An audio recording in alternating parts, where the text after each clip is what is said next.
नमस्कार बहनों एवं भाइयों, मैं आप सबके लिए आज एक ऐसा लोकगीत जो सन 1997, ये लोकगीत भी 9/12/97 को 1997 में लिखा गया था। उस समय एल नीनो के प्रकोप के कारण जहाँ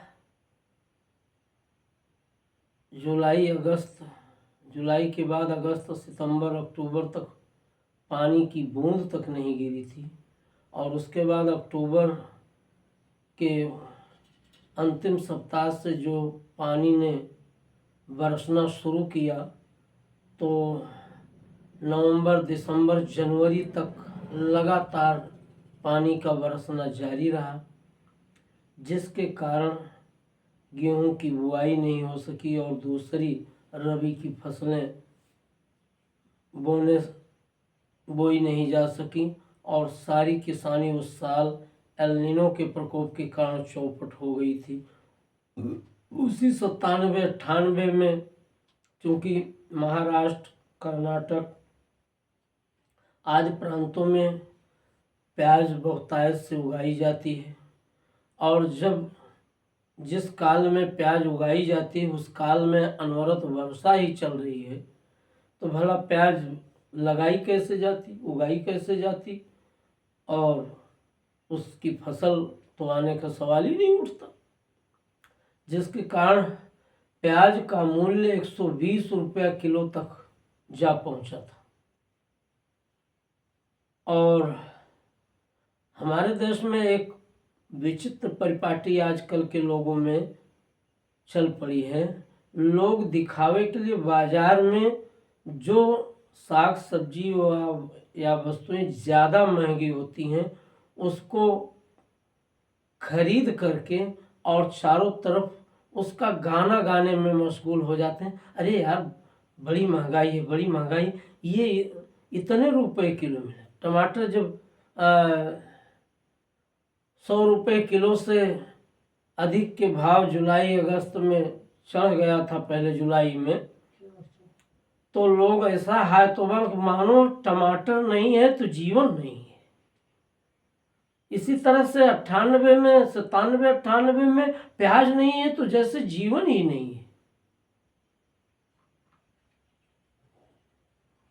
मेरी समझ में चावल, गेहूं जैसे अनाज अगर उपलब्ध है तो दलहन तिलहन भी देश काल परिस्थिति के अनुसार टाला जा सकता है। आत्यंतिक जरूरत निर्धारित करने पर बाजार की महंगाई स्वतः ही नियंत्रित हो जाएगी, जब लोग उन्हीं वस्तुओं को खरीदने में टूट पड़ते हैं जो बाजार में अधिक महंगी होती है। अभी कुछ दिन पहले जब ये फूल गोभी 60 रुपये 70 रुपये किलो थी, तो तथाकथित महंगाई का रोना रोने वाले लोग उसे एक आध फूल खरीद करके, अरे यार क्या बताएं, गोभी बहुत महंगी चल रही है। अब गोभी 5 रुपया 10 रुपया के फूल के भाव मिल रही है। एक एक फूल जो 1-1 किलो का, 1.5 किलो का फूल गोभी का होता है, उसको 10 रुपये 15 रुपये में वो मिल जा रहा है यहाँ। तो अब उसको नहीं खरीदेंगे, अब जो वस्तु और ज़्यादा महंगी होगी उसको खरीदेंगे और महंगाई का रोना रोने के लिए तत्पर दिखेंगे। उन्हें लगता है कि जैसे उनका जीवन महंगी वस्तुओं को खरीदकर उसका गाना गाते फिरने में ही निबटता है। फिलहाल उस सत्र में एल नीनो के प्रकोप ने जो ढाया था हमारे देश पर, उसके कारण रबी की फसल पूरी तरह से बोई ही नहीं जा सकी, जहाँ बोई गई थी वो कैसे कैसे चौपट हुई, उस सब का इस लोकगीत में मैंने चित्रण किया है। आप सब सुनने की कृपा करें। ये 9/12/1997 में रचा गया, उसी परिस्थितियों का आंखों देखा चित्रण है जो उस काल में झेला गया था। लीजिए।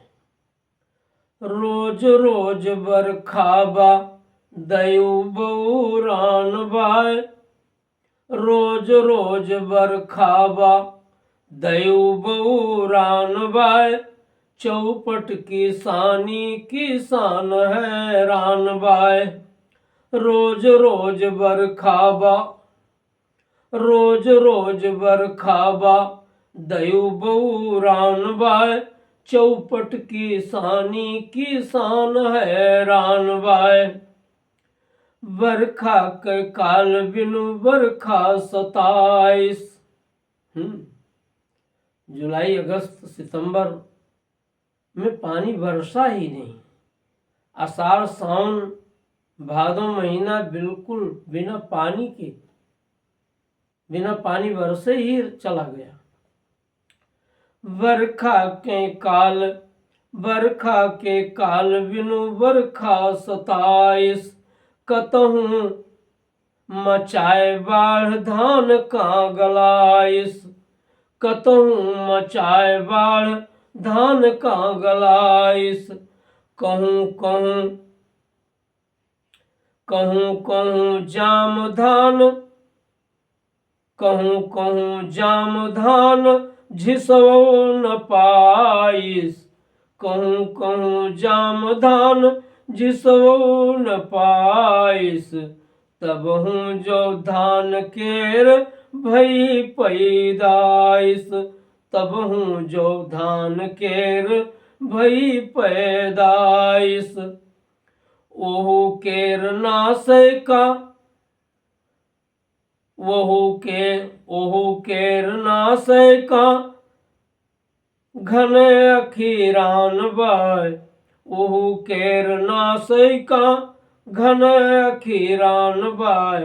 चौपट किसानी किसान हैरान बाय, चौपट किसानी किसान हैरान बाय।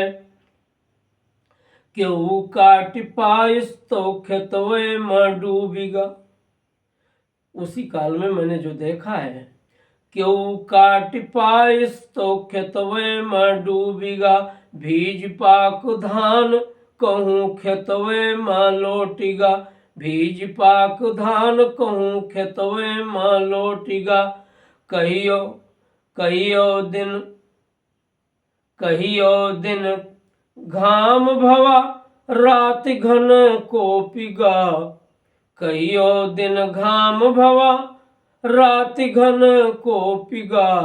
जलामयी खेत भवा पनिये से तोपिगा, जलामयी खेत भवा पनिये से तोपिगा। तरसत बा धाने बिनु अब खरिहान बाय, तरसत तो धाने बिनु अब खरिहान बाय। चौपट किसानी किसान हैरान बा, चौपट किसानी किसान हैरान बाय। तरसत बा धाने बिनु अब खरिहान बाय, तरसत तो धाने बिनु अब खरिहान बाय। चौपट किसानी किसान हैरान बाय। ज्वार के ज्वर बाय खेतवे में उतरा, ज्वार के ज्वर बाय खेतवे में उतरा। बादर के ढंग देखी सोचत बा बजरा, बादर के ढंग देखी सोचत बा बजरा। अरहर की आँखी माँ नाचत बा खतरा, अरहर की आँखी माँ नाचत बा खतरा।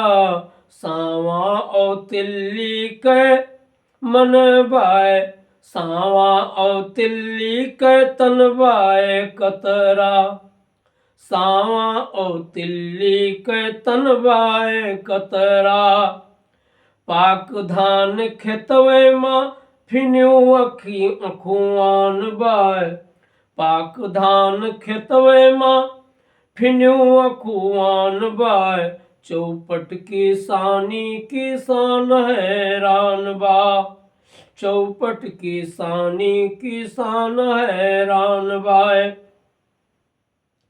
पाक धान खेतवे मां फिन्यू अखुआन बाय, चौपट किसानी किसान हैरान बाय, दिन राति छाए रहती बाय बदरी, दिन राति छाए रहती बाय बदरी, अंगना दुआरे कै शोभा गए सिगरी, अंगना दुआरे कै शोभा गए सगरी, हहकत बरोठा बा आज बिनु बगरी। बगरी एक प्रकार का धान होता था जिसका छिलका काला होता था, भूसी उसकी काली होती थी, लेकिन अंदर ललछौहा रंग होते लिए हुए उसका चावल होता था।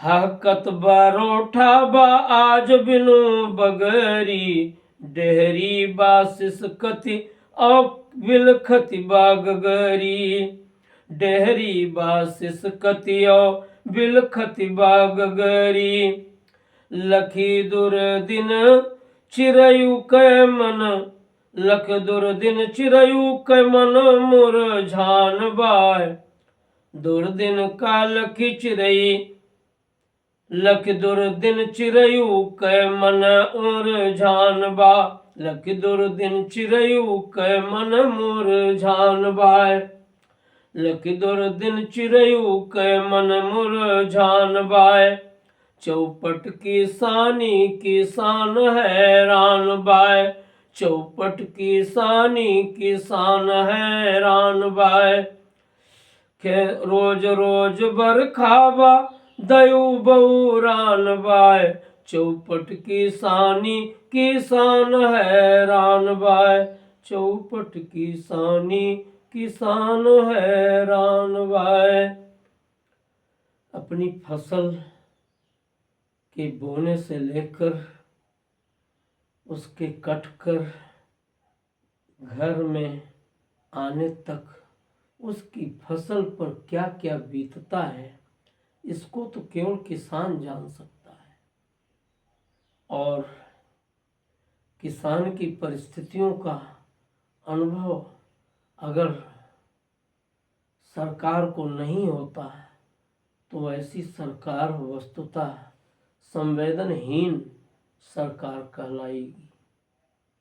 मैं उन बड़े बड़े तथाकथित बड़े फार्मों के मालिक और ऊपर से किसान का चोला ओढ़े हुए लोगों की बात नहीं कर रहा हूँ, राकेश टिकैत जैसे लोगों की बात नहीं कर रहा हूँ।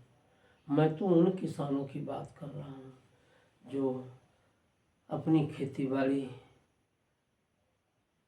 बाड़ी चाकरी और घोड़े के तंग अपने हाथ संवारिए तबीयत रहे आनंद वाले होते हैं, उनकी बात मैं कर रहा हूँ।